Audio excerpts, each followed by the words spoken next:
The mother of Madeleine McCann has told the BBC that she travels twice a year to the place where her daughter vanished and that she hopes Madeleine is loved by whoever has taken her. Kate McCann and her husband Gerry spoke to the BBC's Fiona Bruce ahead of the 7th anniversary of their daughter's disappearance. She says they feel encouraged by recent apparent progress in the inquiry. Madeleine was last seen when she was put to bed in their holiday apartment in Praia de Luz in Portugal in 2007. The concern that we have, and I think also that the Metropolitan Police have, is that at the minute there's almost a parallel investigations going on, which just doesn't make sense, and we're not quite sure why there's resistance to the joint investigation team, because clearly resources in Portugal is an issue, and this would be one mechanism by which they could have additional funding, and I think from it, you know, we can only see the positives of going down that route. I mean, do you think there's a sense, I mean, I'm speculating obviously, but where the Portuguese police feel this is one case we don't want to revisit?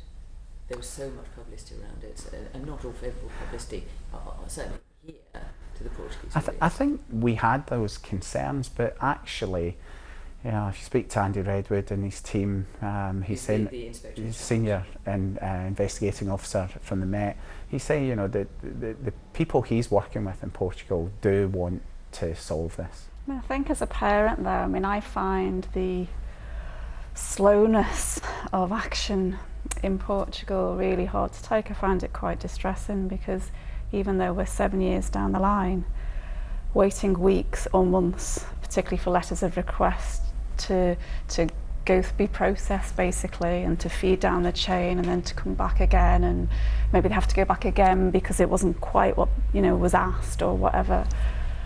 It is frustrating, and I suppose I do struggle with the fact that, you know, please work together. Would you ever go back yourselves, put up some posters, or as another way of trying to generate interest and get more evidence again? I mean, I do go back. I mean, I haven't been since last April, but I do go back for personal reasons. I mean, obviously that's... You go back regularly, do you?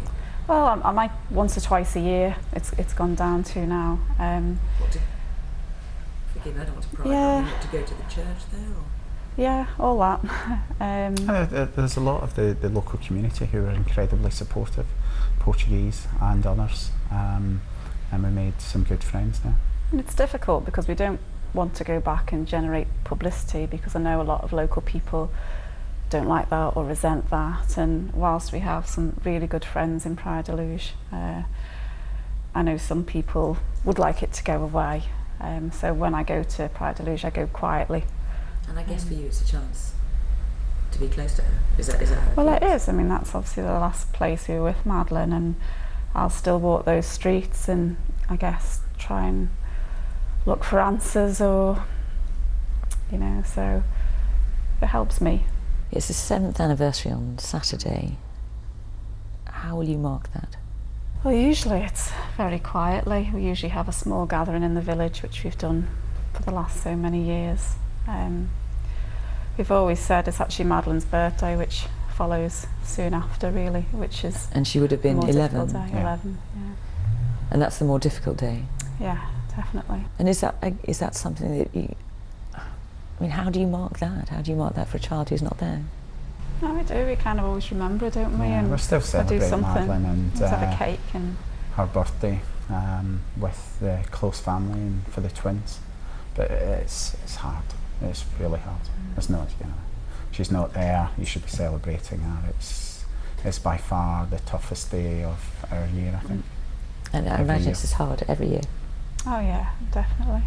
You know, and you think 11. You know, she's due to start secondary school in September, which is just, you know, it's a long time.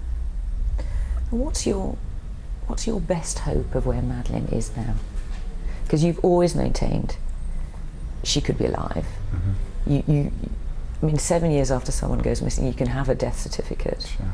You have declined that. You don't want that. I mean, I think that, you know, that very early on we got advice from the National Centre for Missing and Exploited Children, and their CEO was saying, you know, there's a whole load of reasons children get taken.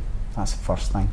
And they've recovered hundreds of children in unusual circumstances. And I suppose the scenario, and it's not been ruled out, is that Madeleine was taken by someone who wanted a child, and that she's been loved and cared for.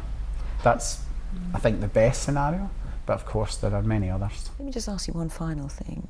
You've talked about, you know, the young women that have been found that went missing as girls or as young women and were found many years later, and sometimes they did have access to television, they did have access to newspapers and the internet, but they couldn't escape. It's a long shot, but if Madeleine is alive, if she could hear you, what would you say to her? We love you, Madeleine. We miss you every day, as we did that very first day, and we're waiting for you. We're never going to give up.